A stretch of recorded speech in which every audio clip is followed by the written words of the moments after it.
가기선은 증시 각도기. 안녕하십니까. 증시 각도기 TV를 사랑하는 시청자 여러분, 그리고 투자자 여러분, 그리고 도기마을 여러분. 오늘 비가 조금 오네요. 네, 조금 날이 어두운데 차분한 아침입니다. 그리고 비가 오면 항상 그렇지만 좀 따뜻합니다. 눈이 오거나 비가 오는 날은 좀 따뜻한데 오늘 아주 푸근한 10월 달에는 마음이 그랬던 게 아니고 진짜 추웠어요. 막 영하까지, 저희 동네는 영하까지 떨어지고 얼음도 끼는 모습을 보여줬는데 오히려 12월 달이 돼서 겨울이 시작될 거라고 생각했더니 지금은 오히려 좀 분위기가 좀 괜찮은 그런 모습입니다. 주식시장도 괜찮은 모습이죠. 오늘 미국 시장은 하락 마감을 했습니다만 하락 마감을 했다고 해서 그렇게 걱정할, 특별히 한국 투자하시는 분들은 상관없다 이렇게 여기셔도 될 것 같습니다. 이 부분에 대해서 오늘 이야기를 드리도록 하겠습니다. 오늘은 조금 내용이 어려울 수도 있어요. 채권에 대해서 이해를 잘 못하시는 분들은 약간 어려울 수도 있는데, 그러나 꼭 중요한 이야기이기 때문에. 그리고 우리 증시각도기 TV에 현명하신 시청자분들의 여러와 같은 성원에 힘입어 우리 홍익희 선생님 추가로 모시는 거 성공했습니다. 네, 성공했습니다. 그래서 이번 주말에 아마 또 재미난 홍익희 선생님과의 이야기를 나누게 될 것이고요. 이제는 우리가 이제 금융의 전체적인 흐름들을 알기 위해서는 이게 어디서부터 연원되어 왔는지 아는 게 굉장히 중요하거든요. 네, 이번에 우리 홍익희 선생님하고 제대로 한번 우리 월가 역사 이야기 한번 짚어보도록 하겠습니다. 이번 주부터 해가지고 앞으로 쭉 한번 해보시죠. 그러면 여러분들이 한 단계 업그레이드 되실 수 있을 거예요. 어디 가서 듣기 어려운 것들을 같이 투자 전문, 실전 투자 전문가, 증시각도기와 금융 역사의 전문가 홍익희 선생님과 함께 콜라보로 만드는 그런 월가 이야기 한번 들어보시죠. 아주 재미나게 들으실 수 있을 것 같습니다. 네. 오늘 여러분들한테 이제 드릴 이야기가 약간 어려울 수 있는, 그리고 홍익희 선생님 강의 이번 주를 이해하기 위해서는 지난주 일요일 날 있었던 저희 증시각도기의 투자인사이트 그 채널에 보시면 나오거든요.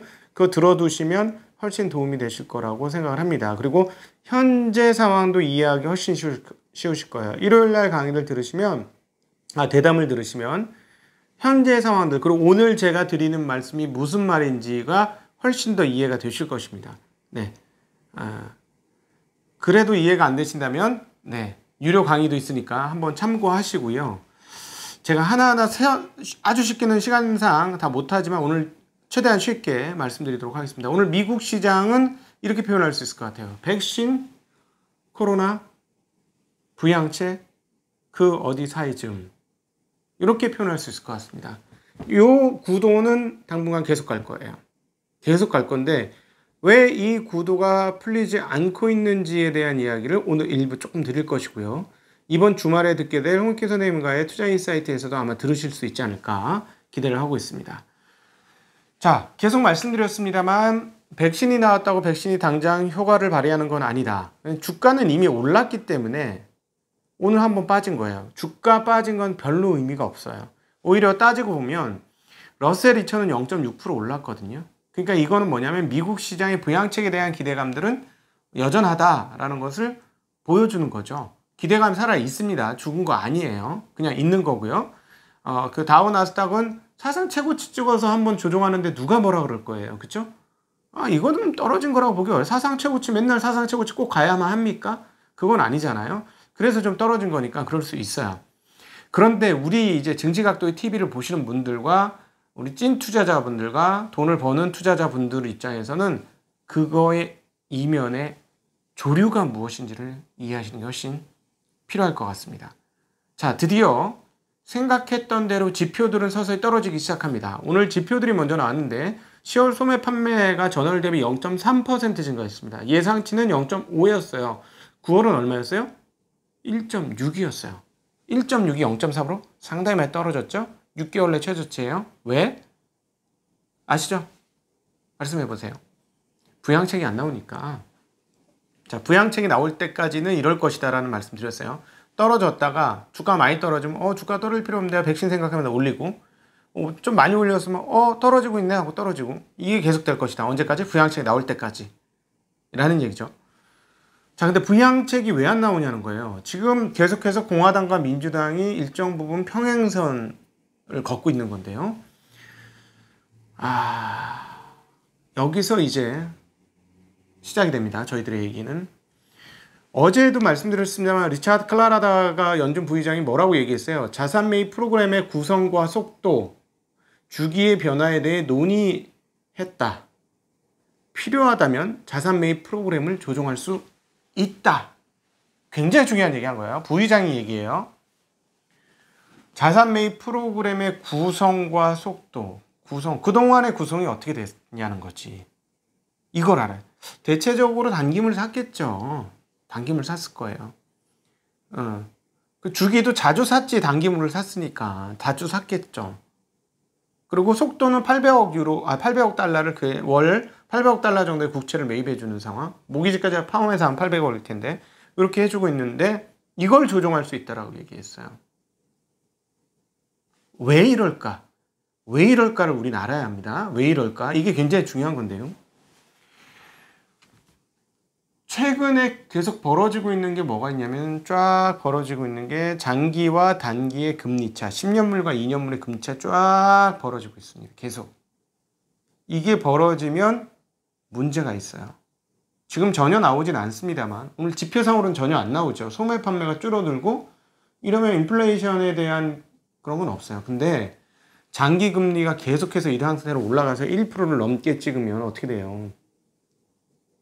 실물 콜 금리는 지금 0이잖아요. 근데 10년물이 1%가 넘어가. 그리고 추가로 더 가. 그리고 1.2% 뭐 이런 것까지 지금 예상되고 있잖아요.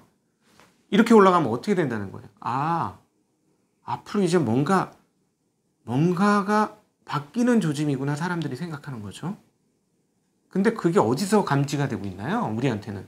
어디서 감지돼요? 달러 가치 하락으로 감지되잖아요. 뭔가 이상하잖아요, 지금. 지금 뭔가 이상하다니까, 미국 금융시장이. 네. 달러 가치 하락, 금리 상승. 자, 여기서 제일 걱정되는 연준의 고민은 무엇일까요? 네. 인플레이션에 대한 심리 폭등. 이게 나올 수도 있다. 이게 제일 무서운 거거든. 왜냐하면 인플레이션 심리가 폭등이 되면 이게 뭐가 제어가 안 되는 거예요. 그럼 옛날 폴 볼커처럼 그렇게 금리를 빠빠빠빵 올려. 그렇게 할 수도 없잖아. 지금 다 죽게 생겼는데. 금리를 못 올리는 상황인데 금리가 올라가니까. 그러니까 어떻게 돼요? 자, 바꾸겠다.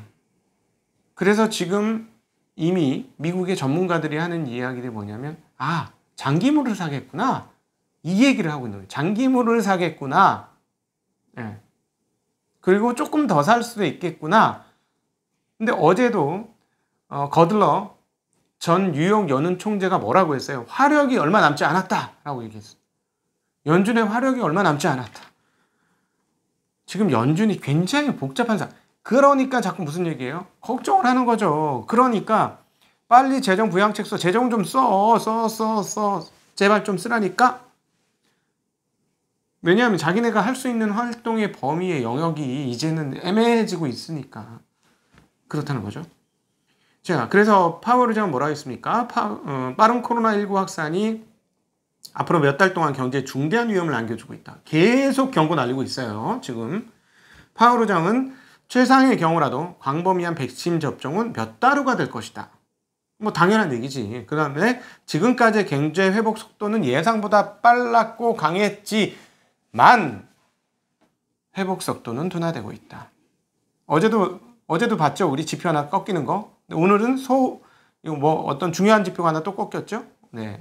아까 말씀드렸던 거. 소매 판매. 아주 중요한 지표잖아요. 소매 판매. 이거 소매 판매가 꺾이는 거지 뭐. 사람 돈을 안 쓰기 시작했다는 거 아니야. 확. 지표를 보고 이런 얘기를 하는 거라고 저는 당연히 판단할 수밖에 없습니다. 파월 의장이. 예.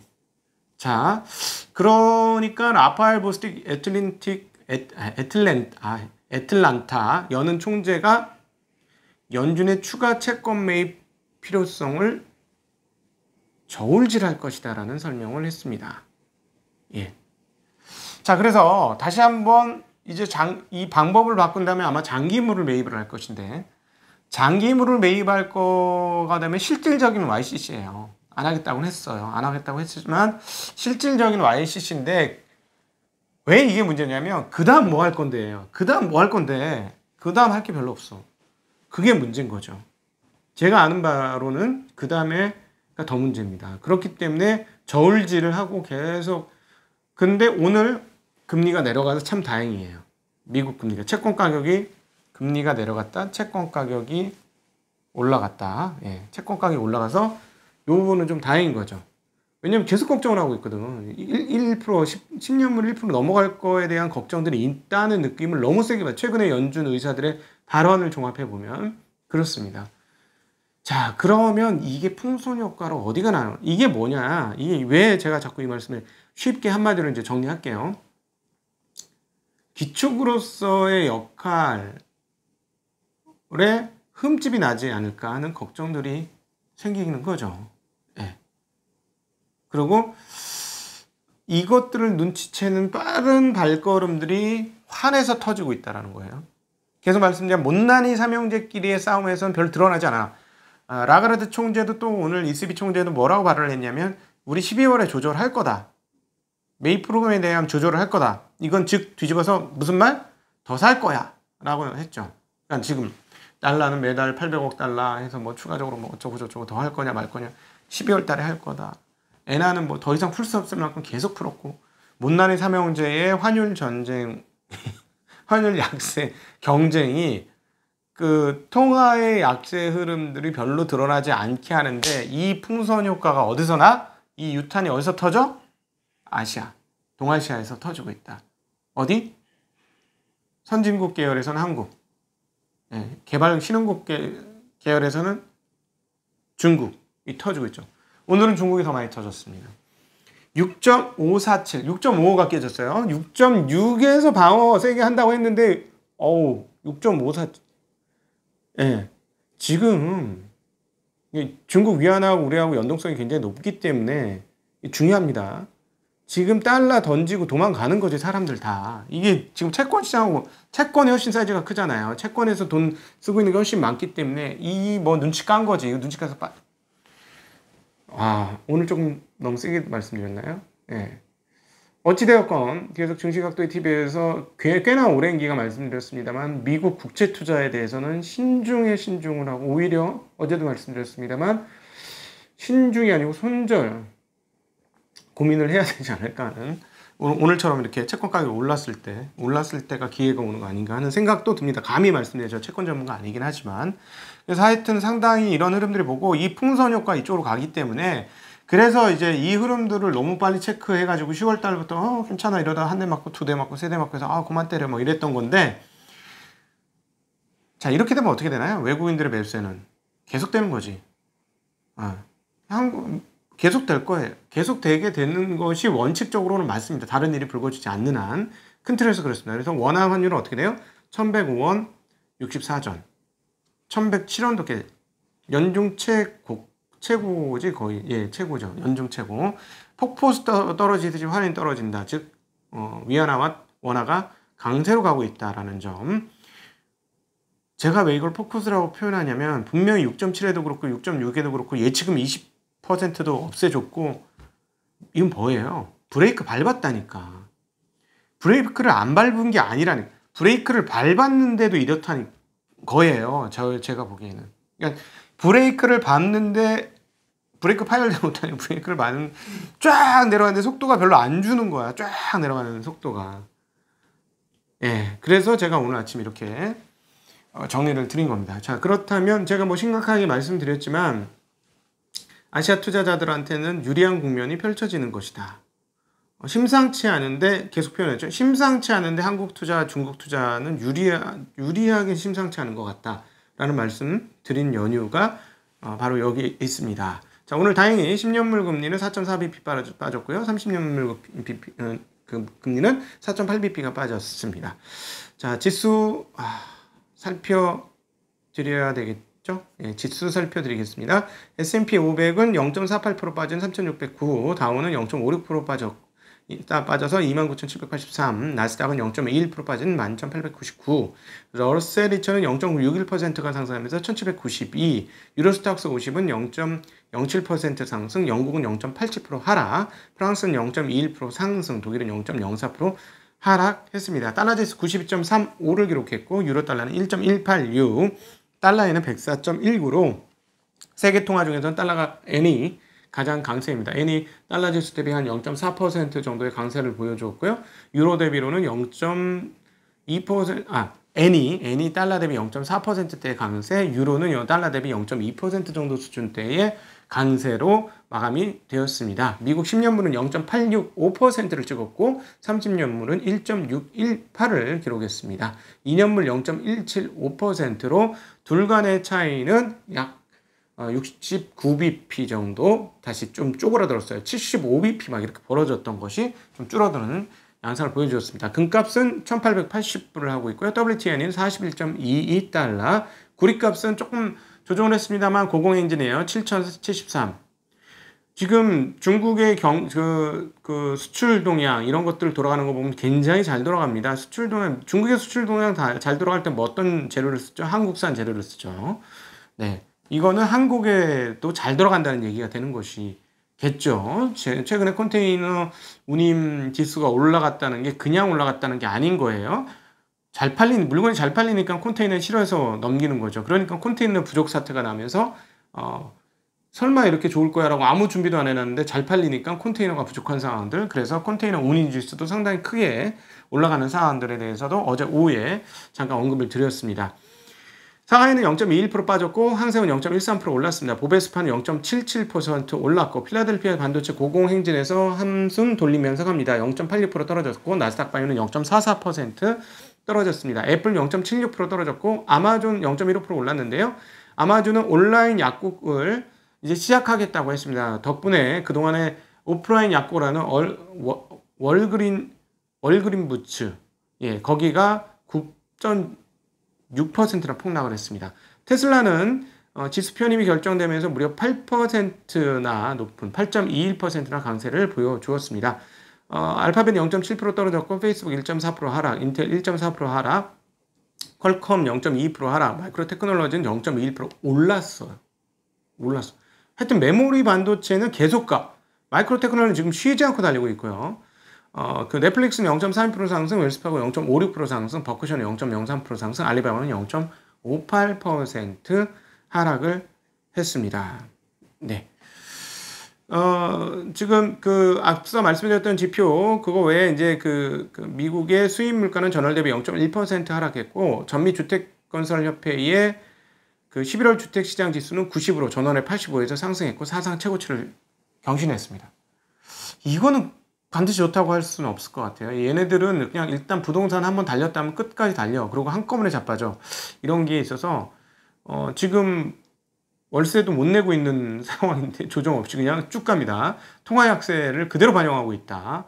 부동산은 그렇게 여기는 상황이고 미국 코로나 상황들은 13개 주가 일부 억제를 위한 규제를 발표했거나 시행에 들어갔고요. 신규 확진자는 16만 6천입니다. 입원 환자는 7만 3천 명으로 다 신기록을 쓰고 있어요. 굉장한 신기록을 지금 그런 상황이고 부양책과 관련해서는 지금 CNBC가 이렇게 보도했습니다. 민주당, 공화당 모두 기존의 입장에서 양보할 조짐이 없으며 양측의 논의도 없는 상황이다. 이렇게 이야기를 하면서 시장이 꺾여서 어려워지면 그때나 반응하지 않을까 하는 생각도 들게 만드는 그런 흐름입니다. 네, 오늘 조금 어려운 얘기를 했는데요. 그럼에도 불구하고 굉장히 중요한 얘기를 여러분들에게 드린 겁니다. 미국에서는 주식시장도 주식시장이면 훨씬 더 큰 시장 채권시장이고 채권시장의 근거에서 모든 금융이 움직인다라고 보시면 돼요. 금리의 근거에서 모든 게 움직이듯이 채권시장의 근거에서 움직인다는 사실을 꼭 기억하시고 이 채권시장이 매우 중요하게 돌아가고 있다는 사실도 기억하셨으면 좋겠습니다. 장시간 함께 해주신 모든 분들께 감사드리고 오늘도 건승하시기를 빌고요.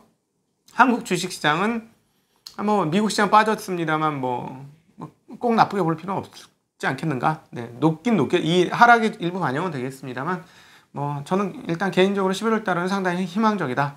이런 생각을 가지고 있습니다. 오후에도 즐거운 얼굴로 여러분 만나뵐 수 있기를 희망합니다. 함께 해주신 분들께 깊이 감사드리고 부족한 저희 채널 사랑해 주셔서 감사합니다. 덕분에 조금씩 성장하는 모습들이 보여서 너무 감사하고 특별히 좋은 댓글로 함께 해주시는 분들께 그리고 함께 만들어가 주시는 분들께 여러분들의 댓글 500개가 홍익희 선생님을 감동시켰어요.